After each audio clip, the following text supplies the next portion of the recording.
കേരളത്തിലുള്ള മുഴുവൻ ജനങ്ങളുടെയും ചോദ്യം ഇപ്പോൾ ഒന്നാണ്. 2026 പിണറായി വിജയൻ മൂന്നാമതും അധികാരത്തിൽ വരുമോ?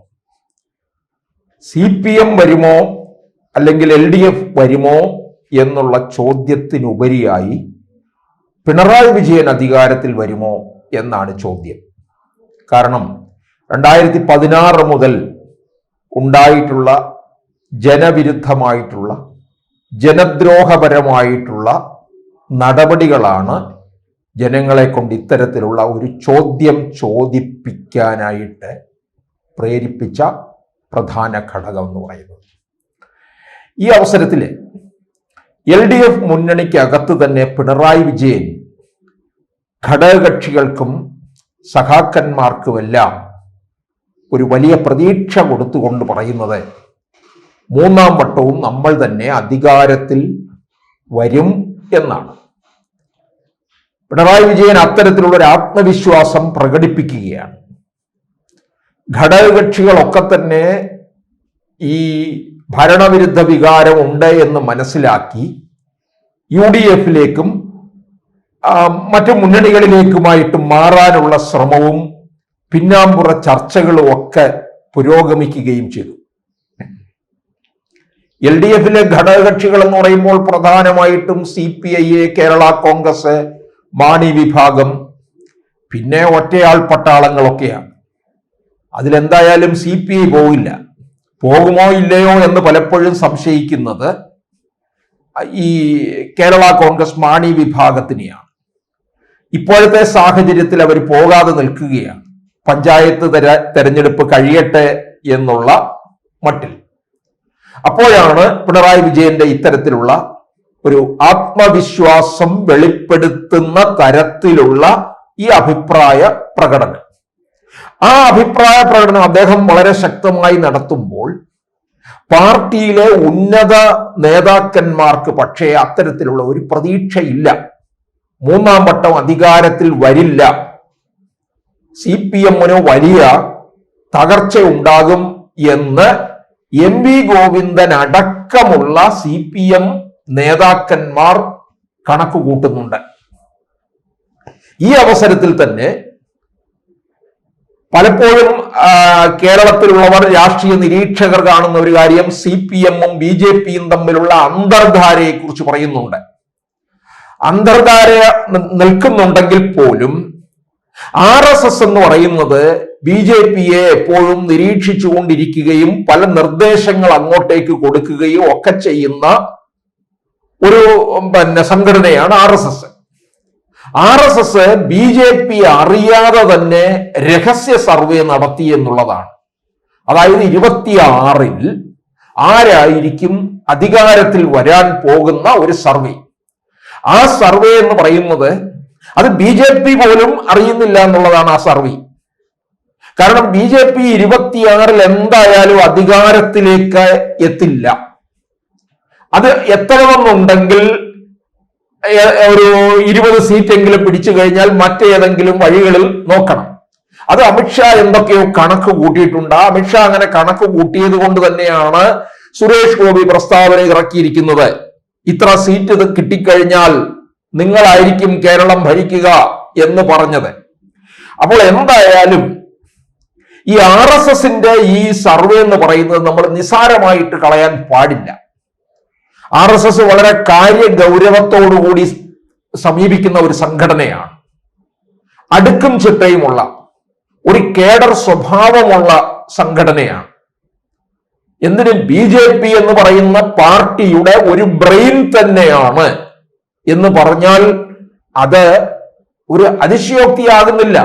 ദേശീയ തലത്തിൽ തന്നെയായാലും ഇന്ത്യയിലെ 100 വർഷം പിന്നിട്ടിരിക്കുന്ന RSS രാജ്യം ഭരിക്കുന്ന പാർട്ടിയുടെ ഒരു ബ്രെയിൻ തന്നെയാണ്.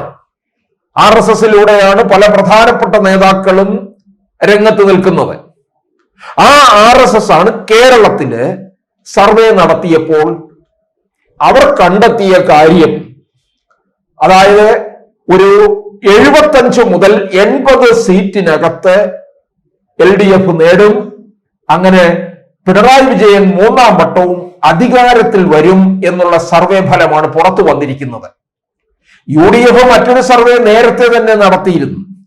അതിനകത്ത് കൂടുതൽ താല്പര്യമെടുത്തത് VD സതീശനായിരുന്നു.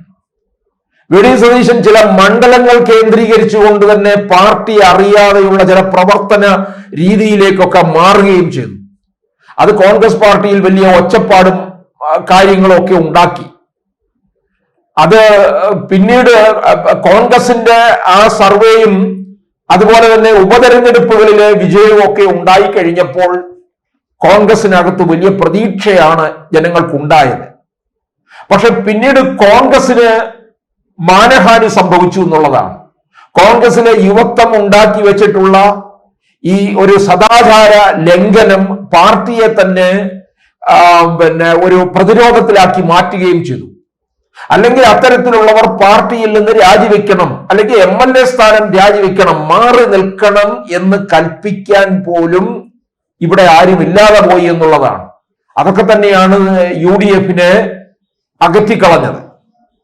പിണറായി വിജയൻ എന്തുകൊണ്ട് ഈ മൂന്നാം വട്ടവും അധികാരത്തിൽ വരുന്നു എന്ന് ചോദിച്ചാൽ അതിൻ്റെതായ രീതിയിലുള്ള നീക്കമാണ് നടത്തിയിരിക്കുന്നത്.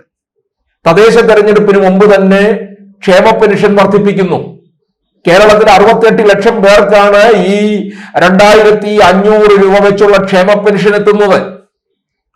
ഇനിയിപ്പോൾ തദ്ദേശ തെരഞ്ഞെടുപ്പ് കഴിഞ്ഞ് ഏപ്രിൽ മെയ് മാസം 2026 നിയമസഭാ തെരഞ്ഞെടുപ്പ് നടക്കുന്നതിന് മുമ്പ് തന്നെ ഈ ക്ഷേമ പെൻഷൻ വീണ്ടും കൂട്ടും.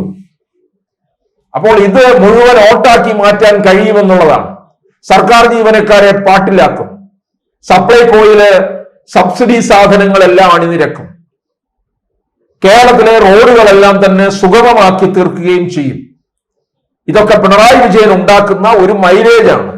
അതുകൊണ്ട് തന്നെയാണ് പിണറായി വിജയൻ ഘടകകക്ഷികളോട് പറഞ്ഞിരിക്കുന്നത്, മൂന്നാം വട്ടവും നമ്മൾ തന്നെ അധികാരത്തിൽ വരും, മറ്റു വഴികളെന്നും നിങ്ങൾ നോക്കരുത് എന്നുള്ള അർത്ഥത്തിൽ തന്നെയാണ് പിണറായി വിജയൻ അങ്ങനെ ഒന്ന് സൂചന നൽകിയതും.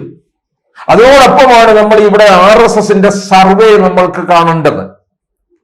RSSന്റെ സർവേ എന്ന് പറയുന്നത് വളരെ കൃത്യനിഷ്ഠയോടുകൂടി വളരെ ആസൂത്രിതമായിട്ട് നടത്തിയ സർവേ തന്നെയാണ്. കാരണം BJP എന്തായാലും കേരളത്തിൽ 2026 10 സീറ്റ് പിടിച്ചിരിക്കുമെന്നുള്ളത് ഉറപ്പായിട്ടാണ് അവർ മുമ്പോട്ട് പോകുന്നത്.